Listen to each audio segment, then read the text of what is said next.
Welcome, Mark Savant. It's great to have you here this morning. How you been? Tim, been awesome. It's good to see you, brother. Likewise. So for my audience, I just want to make sure everybody understands. I met Mark about almost 2 years ago now at the Creator Fest out in Orlando. And you had a podcasting booth that was celebrating your company, Mark Savant Media. Do you want to give some basis and background about the origins of that, how you started, what services you provide, and basically what you brought to the table when I met you? Yeah, at the time I was doing a lot of videography work and a lot of podcast production. I had a team of about 12 people, a six-figure agency just producing podcasts for business owners. Maybe we get into this. I've kind of shifted out of that at this point. But I was asked by a friend of mine, Chris Moses, who is the founder of PodFest, which is one of the larger PodFest conferences. Hey, Mark, do you want to meet me up at Creator Fest? And it was great. We did these like short interviews about 10 minutes long. Yeah, you did one with me too. Yeah, So- I mean, we did like 50 people that weekend. It was great experience. And it was, just made a ton of connections. Everybody that was there, just a quick hack, when you're at conferences, scanned a QR code on my digital business card. That when you scanned that, you automatically got uploaded to my CRM and dropped into a drip campaign so that I could continue to nurture that relationship and turn that relationship that happens really quickly at the conference into a client. And I don't necessarily hate paper business cards, but I find that a lot of times paper business cards at conferences, you come home, you've got 50 of them, you end up not doing anything with them. So yeah, there's a stack and you email and you're like, wait, where did I meet this person? How did that relationship start? And then, it's like 48 hours later, 80-90% of any knowledge is pretty much if you don't do something that reinforces that knowledge or reinforces that relationship. So those tools are phenomenal. And it's obviously something I want to talk to you about going forward as well. Just a quick tip, something that I found when sending these out in this nurture campaign. The second email that I send out from that nurture campaign is a get to know you. And I say, hey, I like to refer out business. I like to build my network. If you just answer these questions about yourself and your business, this will make it easier for me to refer business to you. And that's allowed me to really help segment and get to know the people in my audience a lot better, which is obviously really valuable whenever you're doing email and outreach. Yeah. I mean, making that subcategory qualifier really adds value in many ways. Most importantly, how you can add value to them, correct? Yeah. Mean, at the end of the day, I think this is kind of a funny thing. Everyone thinks that everybody cares about them when it's really nobody cares about you. Everybody just cares about themselves. They say like, how can you solve my problem? So when you go at someone and say, hey, fill out your city, your state, the type of business you're in, the problems that you need solved, like all these different questions, when you frame it in the way of, I want to refer business to you, people are much more likely to fill that out than, hey, I just want to get to know you better. People aren't like, but if you're going to refer me business, okay, let's go. Like, let me. Yeah. Well, yeah.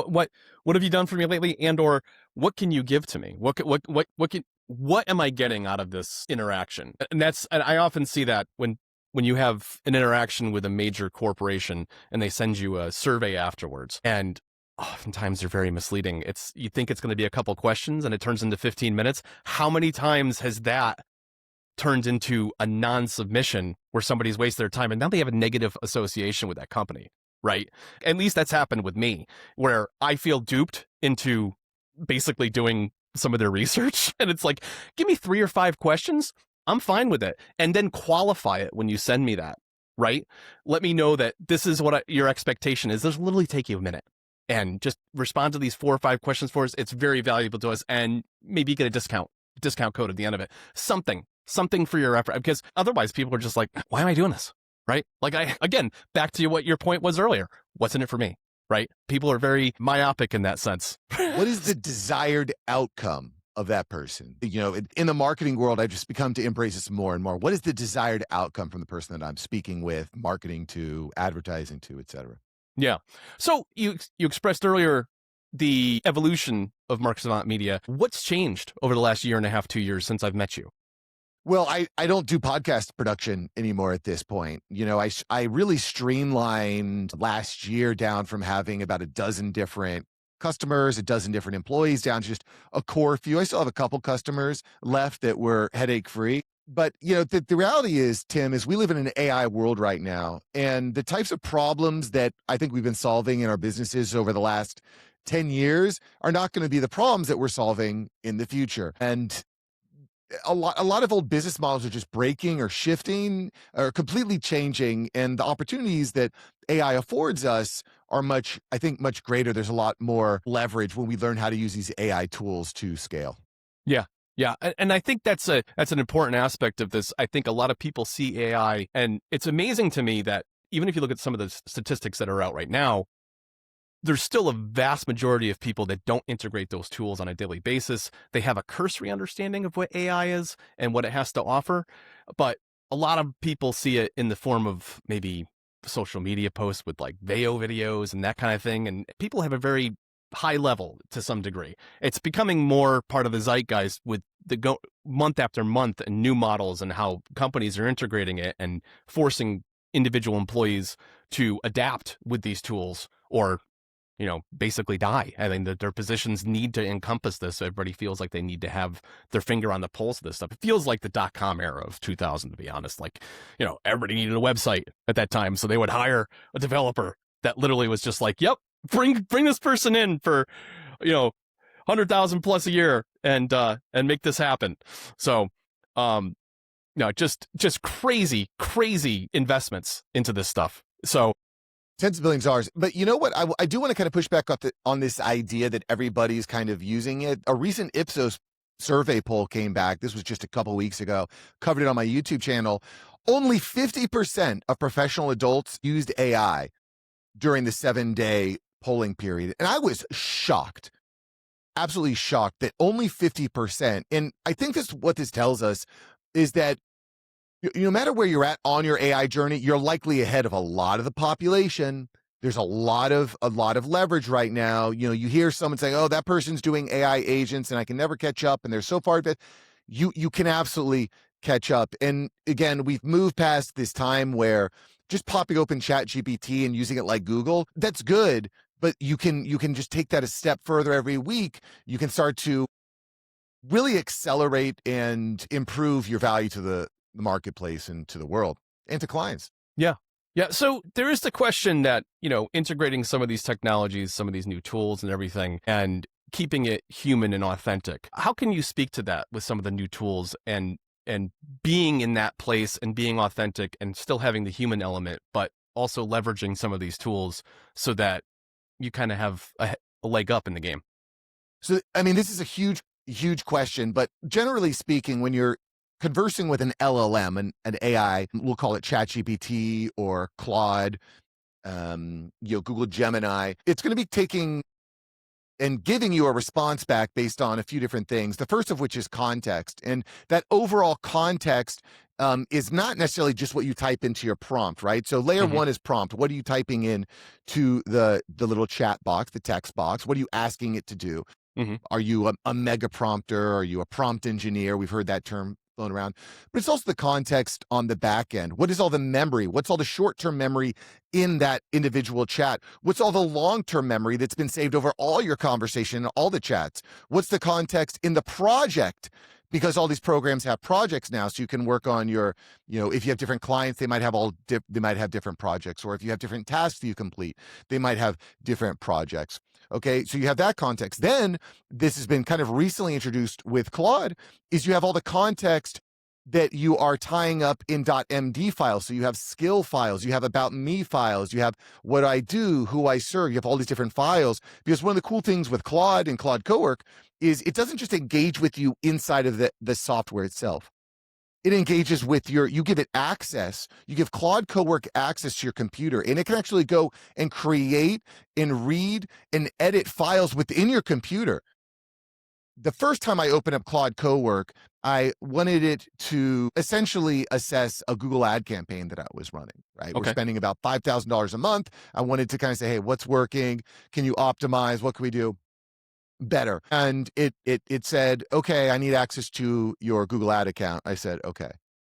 Boop, popped it up. I said yes a few times. And then 5 minutes later, he'd come back and give me an entire assessment on a bunch of things that I could increase or improve, and everything from descriptions to titles to targeting to all these different things. And I said, and it said, this is what you need to do. I said, well, can you do it for me? It said, sure thing, boss. Pops back open the Google Ad account, starts adjusting, adapting, changing all these things. And I can see it working in the screen next to me. And that was like, I've had so many like aha moments when it comes to AI. That was probably one of my most recent. Now, I will also point this out, and we probably need to get into this, that just trusting what AI gives you and saying, thanks, moving on to the next task, that is a problem. And that's not something that I think we should be doing. We need to go in and say, okay, AI got me 80% of the way there, 90% of the way there, but I need to be the final touch. I need to be the final human being to make sure that everything is copacetic with what the LLM has just completed. Yeah, agreed.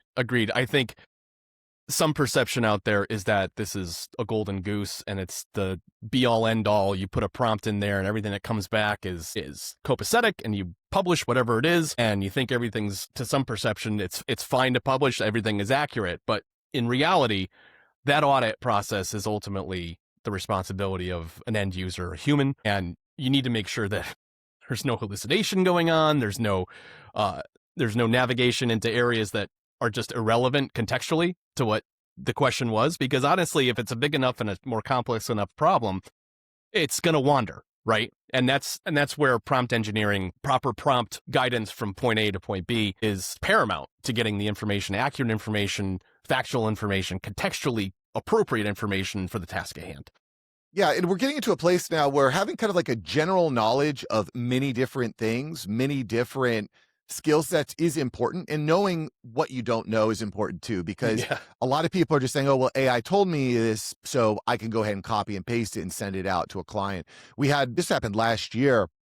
An attorney in New York was using ChatGPT to do case research for a case, brings it in front of the judge, presents it. Turns out that all the case law that had been cited in that paper was bunk. It was totally fabricated was not real, right? I remember this article. Yeah.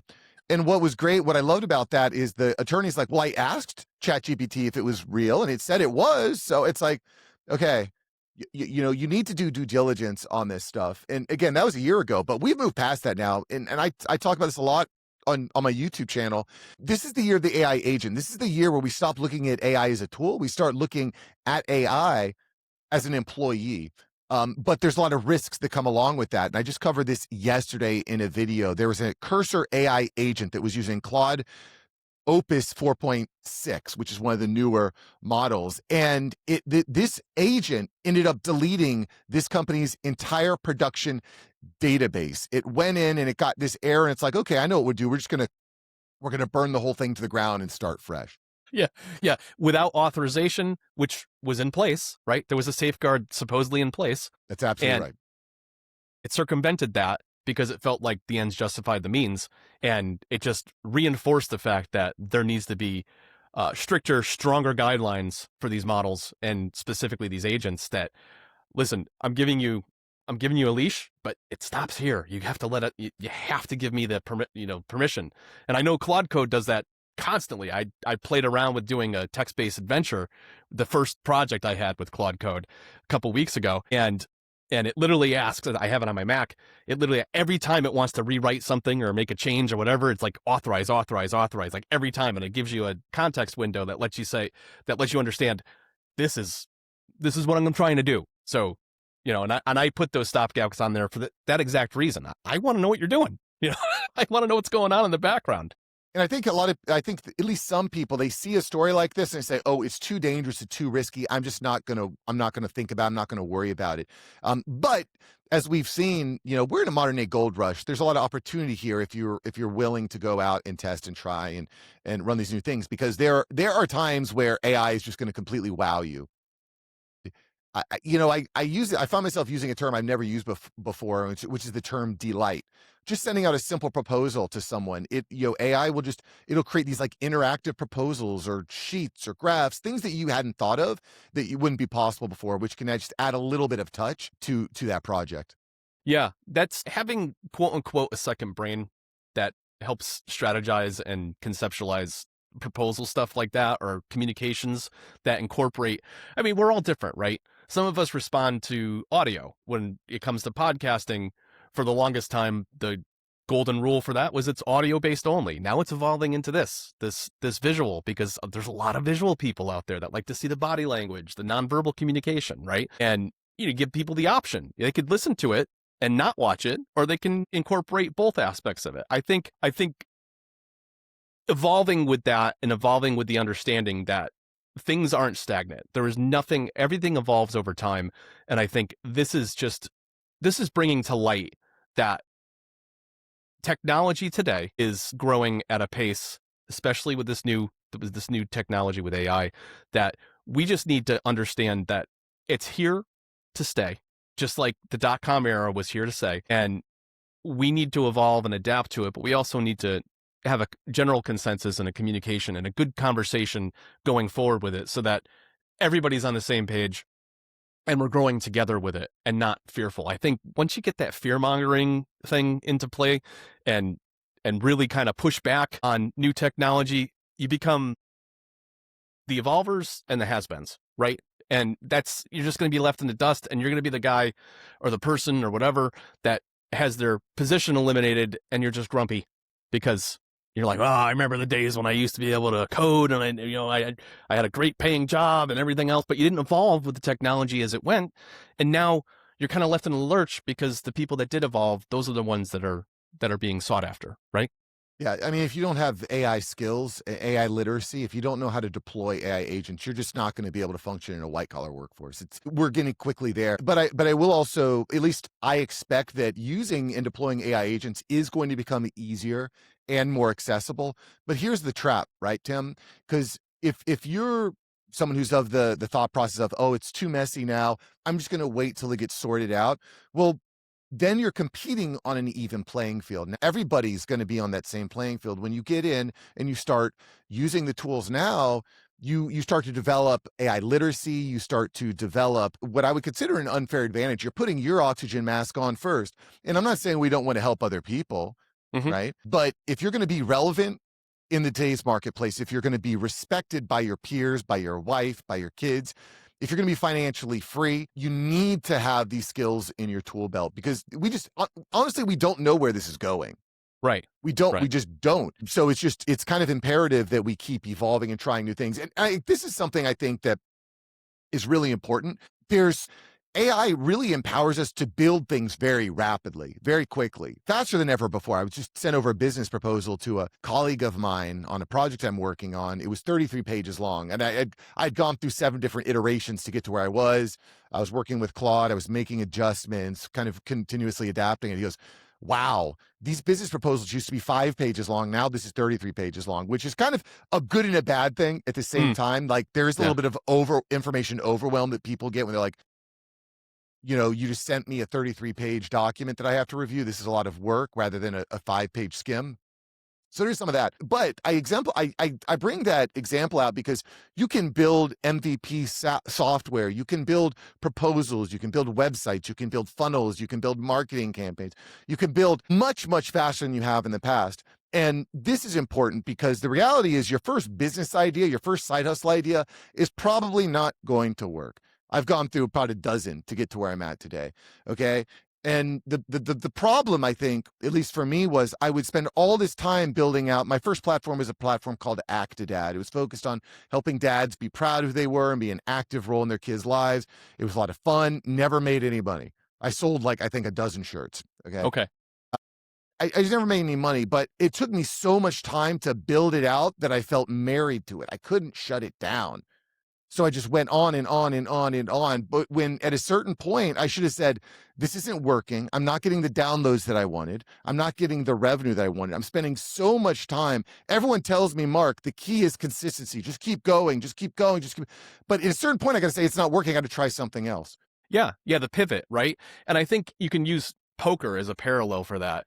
That's when somebody's pot committed, right? And they know they've got their hand is bunk, and but they're pot committed. They have like a third or half of their chips in the middle, and now they feel like they have to do it, and the other person's got the upper hand and they know it. So sometimes you just have to say, all right, I'm going to learn what I learned from this experience. I'm going to take that for the next endeavor that I want to engage in and just move on, and just know that there's no experience is a loss, in my opinion. Any time you've grown or learned from something is a win. So the fact that you took it to a point where you realized this isn't going to go anywhere else, and I need to move on and find something that's going to be viable and it's going to grow for me. And then you've done it. You've clearly, based on what you just said, you've done that multiple times. That speaks volumes to the fact that you're not afraid to start over. And I think that's a huge thing. People just feel like, everybody's looking at me. And it comes back to what you said earlier. Nobody cares. Nobody cares. Right? Nobody cares. Start over. Nobody cares. They're going to see you in a year and be like, hey, you're doing great, blah, blah. Oh, I thought you were doing this thing. I moved on from that. And this is what I'm focused on now. Great. Tell me about it. And then that's as far as the conversation goes with what you perceive in your own mind as a failure. It's not. It was this experience that you had in this learning process. And now you're focused on something that's adding more value to people, to yourself, and you're growing a business that's viable. So I think I applaud you for that. That's amazing. A lot of people can't do that. They get so hyper-focused. You know what I mean? Yeah, it's tough. But again, we're moving to a time where I expect that we're going to see mass layoffs in a lot of positions. We're already seeing it. Just this year, AI has been attributed to 25% of layoffs. 25% of layoffs this year have been directly attributed to AI. That's up from 5% in 2025 and 2.5% in 2024. So we're seeing this acceleration of layoffs that are attributed to AI. And I don't expect that to stop. So I just think it's important for guys like us, start building a side business, have a kill switch. So okay, if it's not getting to a certain point by a certain date, it's not going to work. Let's kill it. Let's start the next one, because AI really gives you the power to start lots of projects very quickly to test and find the one that's really going to pop off. Because something can and will pop off if you're doing the right things and testing the right things.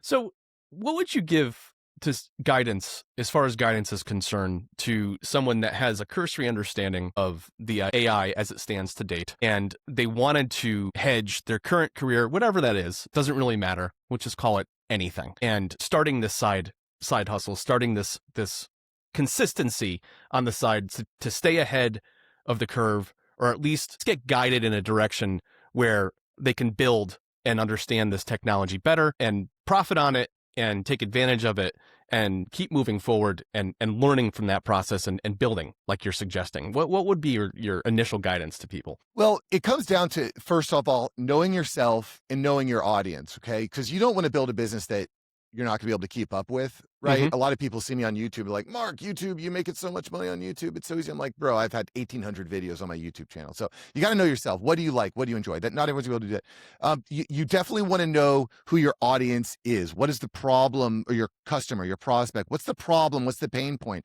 And I think a lot of companies right now are scared of AI. They don't know how to execute on AI.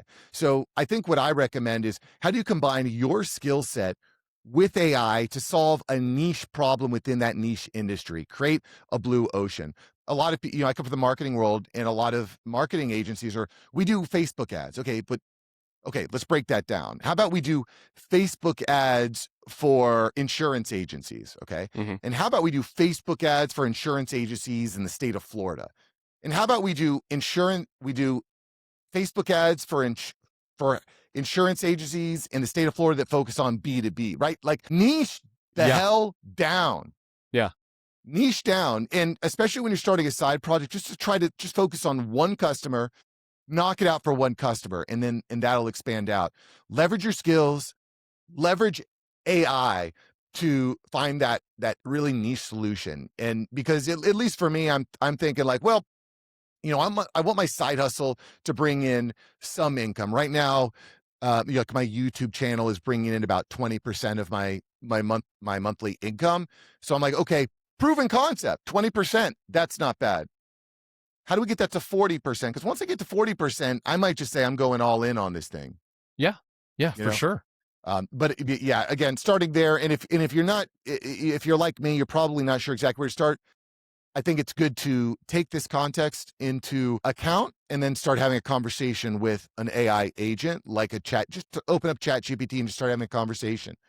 Put on voice mode and start breaking it down, start figuring it out. And then at some point, you just got to start making some calls, start some DMs to find your first client.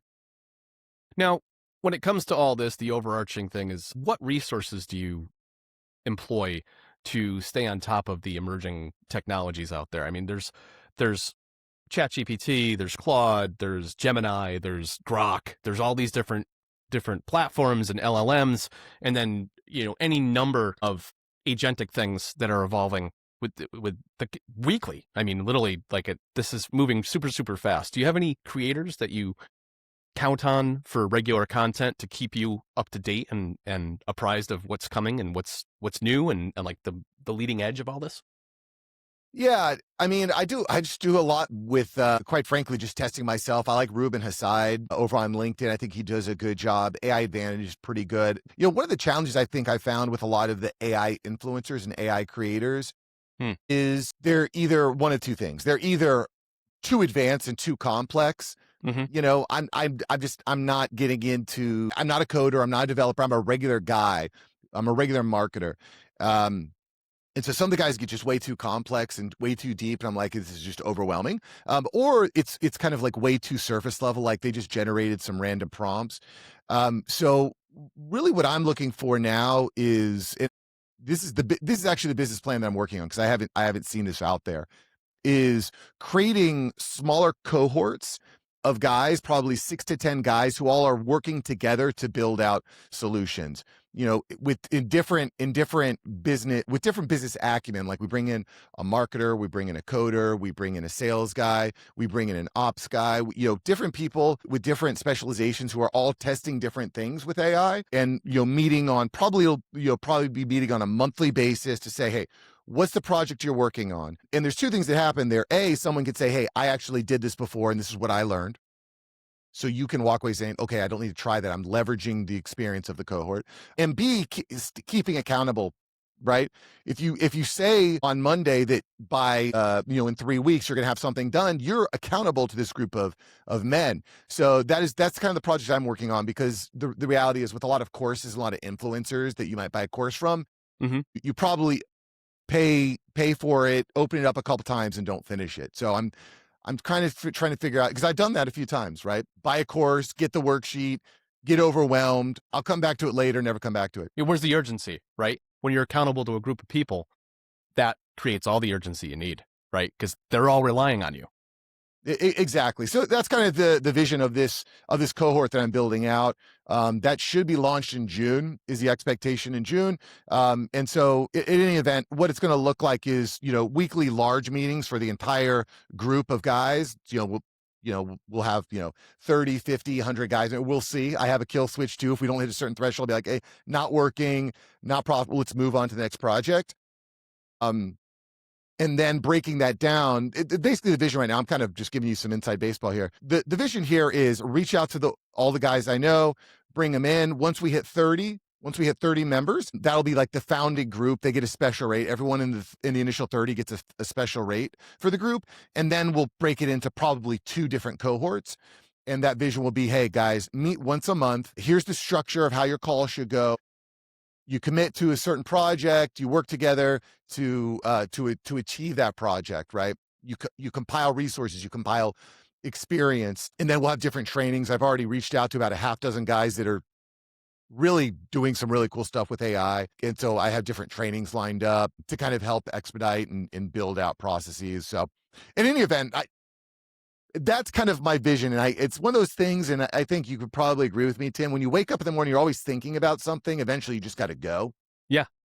And I was just like, why is there nothing out there? There's all these like scalable AI courses, with automations and stuff. I say, like, how do I get guys together in a Zoom room to work on projects together, to hold each other accountable, to actually achieve what they're capable of achieving? So anyway. That sounds like very exciting. Very exciting. And it sounds like a natural progression and evolution of being exposed to and learning and integrating this technology into your daily workflow and into your projects. I think that's a really, really cool thing. Now, to pull back a little bit and talk about Savant Media, how would somebody get a hold of you to integrate these new technologies and hire you on as a consultant to build into this new space?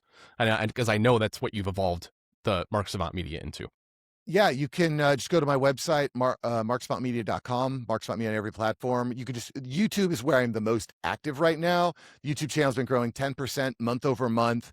Just hundreds of thousands of people are being impacted over there, joining in the conversation. So that's just Mark Savant. If you just type in Mark Savant, you'll, whatever Google think is most appropriate to you, it's probably what'll pop I up. mean, it is the second biggest search engine on the internet next to Google itself, right?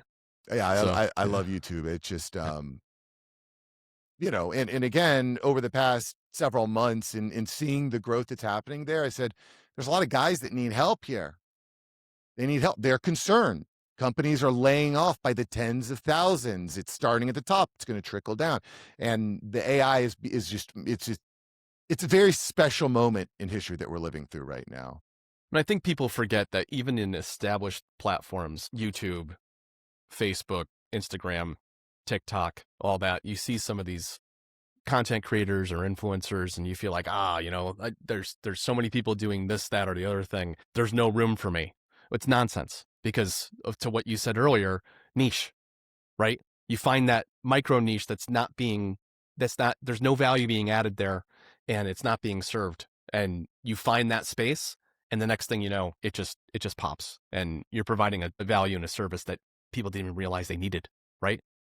Yeah, I mean that is a huge conversation to get into when it comes to YouTube. Certainly niching down, knowing the size of your target addressable market, knowing the pain points, knowing the format that works or won't work, having an infrastructure set up so that you can get more turns at bat. If you're just posting once a month and just trying to figure, it's not enough data, it's not enough eyeballs, you're not gonna be able to trigger the algorithm.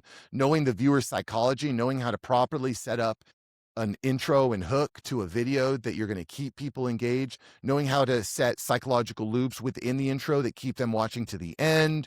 I could go on and on and on about the science of YouTube. But the reality is, I think that a lot of people that start on YouTube probably shouldn't be on YouTube just because of the amount of time it takes. But over the past 6-7 years, I've put together a lot of frameworks for how to properly set up YouTube so that you can actually achieve goals. Because the reality is, like, I spent years just banging my head against the wall on YouTube trying to get something to work. This was never going to work. This was never going to work. And so I just said, I think, at least for me over the past couple of years, the biggest lesson has been, don't be afraid to kill a project if it's not working, because the common thing that I would hear all the time is like, just keep going, just stay consistent. And it's like, that is, that's true, but that's missing the key component, which you got to be consistent in trying new things. You have to be consistent in improving. You have to be consistent in looking at the data. You have to be consistent in engaging with your audience. But I think what people hear, at least what I heard when I heard be consistent, is just keep pounding your head against the wall and eventually it's going to pop. It just doesn't work that way.